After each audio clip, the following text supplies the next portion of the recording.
Ye can play your jokes on nature and play 'em slick. She'll grin and grin, but land's sakes, friend, look out for the kick. One night, about 11 o'clock, I stood at the stern of that fine Atlantic steamship, the City of Venice, which was plowing its way through the darkness toward America. I leaned on the rounded bulwark and enjoyed a smoke as I gazed on the luminous trail the wheel was making in the quiet sea. Someone touched me on the shoulder, saying, "Beg pardon, sir," and, on straightening up, I saw in the dim light a man whom I first took to be one of the steerage passengers. I thought he wanted to get past me, for the room was rather restricted in the passage between the aft wheelhouse and the stern, and I moved aside. The man looked hurriedly to one side and then another. Approaching, said in a whisper, "I'm starving, sir." "Why don't you go get something to eat then? Don't they give you plenty forward?" "I suppose they do, sir, but I'm a stowaway. I got on at Liverpool. What little I took with me is gone, and for 2 days I've had nothing. Come with me. I'll take you to the steward. He'll fix you all right." "Oh, no, no, no," he cried, trembling with excitement. "If you speak to any of the officers or crew, I'm lost. I assure you, sir, I am an honest man. I am, indeed, sir. It's the old story, nothing but starvation at home, so my only chance seemed to be to get this way to America. And if I'm caught, I shall get dreadful usage and will be taken back and put in jail." "Oh, you're mistaken. The officers are all courteous gentlemen." "Yes, to you cabin passengers they are, but to a stowaway, that's a different matter. If you can't help me, sir, please don't inform on me." "How can I help you but by speaking to the captain or purser?" "Give me a morsel to eat." "Where would you hide?" "Right here, sir, in this place." And he put his hand on the square deck edifice beside us. This seemed to be a spare wheelhouse, used if anything went wrong with the one in the front. It had a door on each side, and there were windows all around it. At present it was piled full of cane, folding steamer chairs, and other odds and ends. I crawl in between the chairs and the wall and get under that piece of tarpaulin. Well, you're sure of being caught. For the first fine day, all these chairs will be taken out and added to the deck. Stewart can't miss you." The man sighed as I said this and admitted the chances were much against him. Then, starting up, he cried, "Poverty is a great crime. If I had stolen someone else's money, I would have been able to take cabin passage instead of caught. Well, if I weren't caught, what then? I would be well fed and taken care of." "Oh, that take care of you?" "The waste food in this great ship would feed 100 hungry wretches like me. Does my presence keep the steamer back a moment at a time? No. Well, who is harmed by my trying to better myself in a new world? No one. I am begging for the crust from the lavish plenty, all because I am struggling to be honest. It is only when I become a thief that I am out of danger of starvation, caught or free." There now, don't speak so loud or you'll have someone here. You hang around and I'll bring you some provender." "What would you like to have? Poached eggs on toast, roast turkey, or—" The wretch sank down at my feet as I said this, and recognizing the cruelty of it, I hurried down into the saloon and hunted up a steward who had not yet turned in. "Steward," I said, "can you get me a few sandwiches or anything to eat at this late hour?" "Yes, sir, certainly, sir. Beef or ham, sir?" "Both, and a cup of coffee, please." "Well, sir, I'm afraid there's no coffee, sir, but I could make you a pot of tea in a moment, sir." "All right, and bring them to my room, please." "Yes, sir." In a very short time there was a faint Stewart rap on the stateroom door, and the most appetizing tray load was respectfully placed at my service. When the waiter had gone, I had hurried up the companionway with much of the air of a man who was stealing fowls, and I found my stowaway just in the position I had left him. Now pitch in, I said. I'll stand guard forward here, and if you hear me cough, strike for cover. I'll explain the tray matter if it's found. He simply said, "Thank you, sir," and I went forward. When I came back to the tray, had been swept clean and the teapot emptied.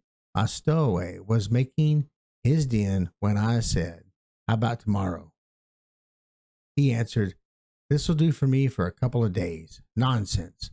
I'll have a square meal for you here in the corner of this wheelhouse so that you can get it without trouble. I'll leave it about this time tomorrow night." "You won't tell anyone at all, sir?" "No, at least I'll think over the matter, and if I see a way out, I'll let you know." "God bless you, sir." I turned the incident over in my head a good deal that night, and I almost made a resolution to make Couples into my confidence. Roger Couples, a lawyer of San Francisco, sat next to me at the table, and with the freedom of wild Westerners, we were already well acquainted, although only a few days out.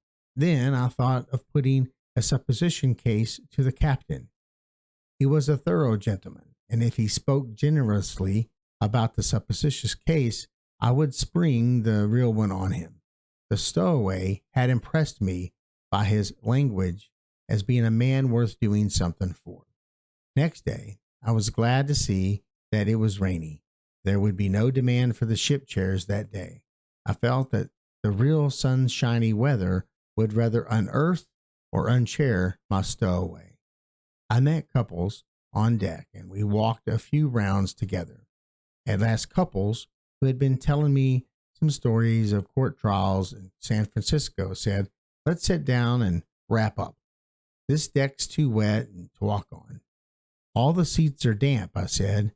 "I'll get out my steamer chair. Stewart," he cried to the deck steward, who was shoving a mop back and forth, "get me my chair. There's a tag on it, berth 96. No, I cried hastily. "Let's go into the cabin. It's raining. Only a drizzle. Won't hurt you at sea, would you know?" By this time, the deck steward was hauling down chairs, trying to find number 96, which I felt sure would be near the bottom. I could not control my anxiety as the steward got nearer and nearer the tarpaulin. At last I cried, "Stewart, never mind that chair. Take the first two that come handy." Couples looked astonished, and as we sat down, I said, "I have something to tell you, and I trust you will say nothing about it to anyone else. There's a man under those chairs." The look that came into the lawyer's face showed that he thought me demented, but when I told him the whole story, the judicial expression came on, and he said, shaking his head, "That's bad business." "I know it, yes, but it's worse than you have any idea of. I presume that you don't know what section 4738 of the revised statutes say." "No, I do not." "Well, it is in effect that any person or persons who willfully or with malice, aforethought or otherwise, shall aid, abet, succor, or cherish, either directly or indirectly, or by implication, any person who feloniously or secretly conceals himself on any vessel, barge, brig, schooner, bark, clipper, steamship, or other craft touching at or coming within the jurisdiction of these United States, is said person, purpose being the defrauding of the revenue of, or escaping any or all of the just legal dues exacted by this vessel, barge, etc., the person so aiding and abetting shall in the eye of the law be considered an accomplice before, during, and after the illegal act, and shall in such case be subject to the penalties accruing thereunto, to wit, a fine not more than $5,000, or imprisonment of not more than 2 years, or both, at the option of the judge before whom the party so accused is convicted. Great heavens, is this really so? Well, it isn't word for word, but that is the purport. Of course, if I had had my books here, why, you've doubtless heard of the case of the Pacific Steamship Company versus Cumberland. I was retained on behalf of the company. Now, all Cumberland did was to allow the man, who was sent up for 2 years, to carry his valise on board, but we proved the intent. Like a fool, he boasted of it, but the steamer brought back the man, and Cumberland got off with the $4,000 in cost, never got out of the scrape less than $10,000. Then again, the steamship, Perusian versus McNish, that is even more to do thee. See here, couples, come with me tonight and see the man.